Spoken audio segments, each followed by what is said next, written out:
Hello बच्चों, class 10 electricity chapter और आज का एक नया topic heating effect of electric circuit.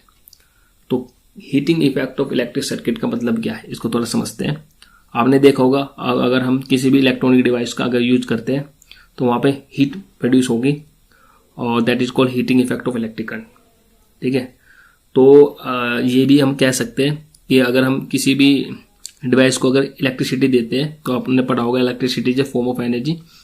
तो उस एनर्जी का कुछ पार्ट जो होगा, मैक्सिमम पार्ट जो है वर्क डन में चला जाएगा। जैसे मैं एक फैन को मूव कराना है तो जैसे हम स्विच ऑन करेंगे फैन मूव करता है, तो इलेक्ट्रिसिटी का कुछ पार्ट जो है, मैक्सिमम पार्ट लगा लो कि वो उसको मूव कराने में चलता है और कुछ पार्ट जो है उसका हीट प्रोड्यूस करता है। आप थोड़ी देर के बाद आप देखते हो, अगर हम पंखे को टच करके देखते हो तो हमें थोड़ा वो गर्म लगता है। That called heating effect of electric current. ठीक है, थोड़ा इसको आगे बढ़ते हैं। इफ एन इलेक्ट्रिक डिवाइस या if an electric circuit is purely resistive, ठीक है, the source of energy continuously get dissipated entirely in the form of heat. अगर हम किसी भी सर्किट के अंदर रेजिस्टेंस को ज़्यादा बढ़ा दें तो वहाँ पे हीट जो है बहुत ज़्यादा आपको वहाँ पे मिलेंगी और this is known as heating effect of electric current. That is important. अगर हम इसमें मैथमेटिकली अगर इसको देखा जाए तो हम ये लिख सकते हैं कि जो भी आपकी समझ लेना हीट प्रोड्यूस होगी that is also known as energy. और एनर्जी का एक फॉर्मूला है power multiply by time, power multiply by time. Okay, और एक पावर का एक फॉर्मूला और होता है P equal to V into I. तो यहाँ पे energy heat equal energy equal to power multiply by time.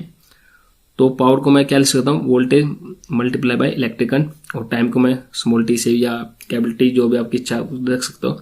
और एनर्जी को हम क्या बोलते हैं, हीट बोलते हैं। तो ये इन सभी वैल्यू को हम इस फॉर्मूले पुट अप करते हैं। तो एनर्जी को रिप्लेस करके मैंने हीट किया और पी को रिप्लेस करके V इंटू आई और टाइम को रिप्लेस करके स्मॉल टी में मैंने इसको कन्वर्ट कर दिया। ठीक है, अगर हम V की वैल्यू हमने ओम्स में पढ़ा IR होती है, अगर हम V को भी रिप्लेस कर दें और वहाँ पे IR को पुटअप करें तो ये वाला I और ये वाला I स्क्वायर हो जाएगा, ये R और ये T। तो ये हमारा एक हीट का फॉर्मूला बना, heat produce equal to H equal to I square RT। That is very important formula. और ये फॉर्मूला जो है, इसी फॉर्मूला को हम क्या बोलते हैं, joule law of heating effect of electric current. Very important question, exam में कई बार इसको पूछा गया है। आपसे सीधा सीधा पूछा जा सकता है कि define joule law of heating of electric current. तो उसमें हम क्या लिखेंगे, तो हमें फॉर्मूला सीधा सीधा पता है H equal to I square RT। तो उसके 3 पॉइंट है आपके सामने कि जो ही स्टेट है heat produce in a register is directly proportional to the square of current. बिल्कुल ठीक है, यहाँ आप देख सकते हो H जो है directly proportional square of electric current, ये बिल्कुल ठीक है। H directly proportional to electric current के जो स्क्वायर होगा उसका डायरेक्टली प्रोपोर्शनल है। सेकंड क्या है, directly proportional to resistance of a given current, बिल्कुल ठीक है। तो हीट है रेजिस्टेंस के डायरेक्टली प्रोपोर्शनल है, बिल्कुल फॉर्मूले में हमें ये मिल रहा हुआ है। थर्ड क्या है, डायरेक्टली प्रोपोर्शनल टू टाइम, बिल्कुल करेक्ट है। H directly proportional to time, ये बिल्कुल ठीक है। और जब हम तीनों को कंबाइन करते हैं तो हमें क्या मिलता है, H equal to I square RT। That is important. ठीक है, तो ये इंपॉर्टेंट है, आप बिल्कुल अच्छे से इसको करके जाए। फिर इसके 2-3 पॉइंट्स और पढ़ते हैं। Heating effect is a desirable in device like, heating effect हमें बहुत हेल्प करता है। जैसे इलेक्ट्रिक हीटर में इसका काफ़ी अच्छा यूज कर सकते हैं, इलेक्ट्रिक आयरन में इसका यूज किया जाता है, बल्ब में इसका यूज करते हैं, इलेक्ट्रिक बल्ब, इलेक्ट्रिक फ्यूज वगैरह, बहुत सारे ऐसे इलेक्ट्रॉनिक डिवाइस है जहाँ पे हमें इस जूल ऑफ हीटिंग की या हीटिंग का वहाँ पे बहुत ज़्यादा काम होता है, तो हम इसका यूज करते हैं। जो हमें इसकी ज़रूरत है वहाँ पे तो हीटिंग अच्छा काम करते हैं। लेकिन कुछ डिवाइस ऐसे होते हैं जिसमें हमें हीट की ज़रूरत नहीं है लेकिन फिर भी हमें वहाँ पे हीट मिलती है। जैसे हीटिंग इफेक्ट अनडिजायरेबल इन डिवाइस लाइक, जो कंप्यूटर में हमें हीट की कोई ज़रूरत नहीं लेकिन हमें वहाँ पे हीट मिलती है। कंप्यूटर मॉनिटर में हमें या CRT में हमें हीट मिलती है, TV में भी हीट प्रोड्यूस होती है और रेफ्रिजरेटर में भी हीट प्रोड्यूस होती है, ऐसे AC में भी हीट प्रोड्यूस होती है। तो बहुत सारे एप्लीकेशन है जहाँ पे हमें हीट नहीं चाहिए लेकिन फिर भी हमें हीट मिलती है। ओके, इन बल्ब आप देखते हो most of power consume by the filament appear heat. जो बल्ब के अंदर फिलामेंट लगा होगा वो बहुत ज़्यादा हीट अपीयर करता है, हीट प्रोड्यूस करता है। ओके, और उसका कुछ small part he radiate in the form of light. Light में कुछ पार्ट उसका लाइट में कंज्यूम होता है, लेकिन बहुत ज़्यादा पार्ट क्या करता है, हीट प्रोड्यूस करता है। Filament of electric bulb is made of tungsten. Important question, tungsten आपसे क्वेश्चन पूछा जा सकता है कि जो इलेक्ट्रिक बल्ब होगा उस पर जो फिलामेंट लगा होगा वो किस चीज़ का बना होगा, हम कहते हैं टंगस्टन का बना होता है।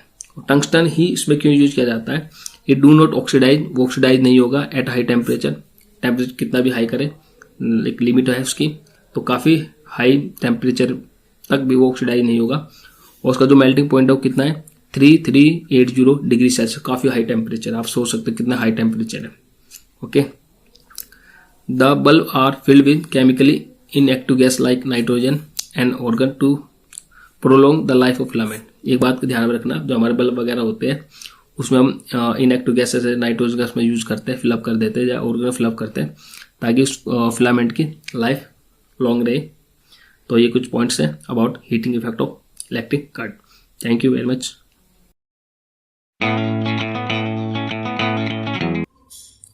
Example 12.11, 100 joule of heat is produce each second in A 4 ampere resistance, find the potential difference. तो आपको पोटेंशियल डिफरेंस में फाइंड आउट करना है। गिवन कंडीशन क्या, एच इक्वल टू 100 जूल और टाइम कितना है 1 सेकेंड और आर कितना है 4 ओम, और इसमें वी को इसमें फाइंड आउट करना है। तो वी की वैल्यू को इसमें फाइंड आउट करना चाहते हैं कि आपका वी कितना होगा, दिस वन। ठीक है, तो वी को फाइंड आउट करने के लिए पहले हम आई को फाइंड आउट करेंगे। तो हमारे पास एक फॉर्मूला अवेलेबल है, H equal to I square R into T. यहाँ से हम आई को फाइंड आउट करेंगे तो आई स्क्वायर कितना आ जाएगा हमारा, H upon R into T. H कितना 100 और आर कितना 4 ओम और टाइम कितना 1, इसको हम कैंसिल कर देंगे 25। तो आई स्क्वायर कितना है 25, तो आई कितना आ जाएगा √25 और यहाँ से मिला आर की वैल्यू कितनी मिल जाएगी 5 एम्पियर। अल्टीमेटली आई कितना आएगा 5 एम्पियर। जब मुझे आई की वैल्यू मिल गई तो वोल्टेज चाहिए, तो वी इक्वल टू कितना होता है आई इंटू आर, और आई कितना आपका 5 और रेजिस्टेंस कितना आपका 4, तो 4 यह होगा वोल्ट। तो अल्टीमेटली वी की वैल्यू कितनी आ गई आपकी 20 volt. This is your voltage and this is your electric current. Thank you.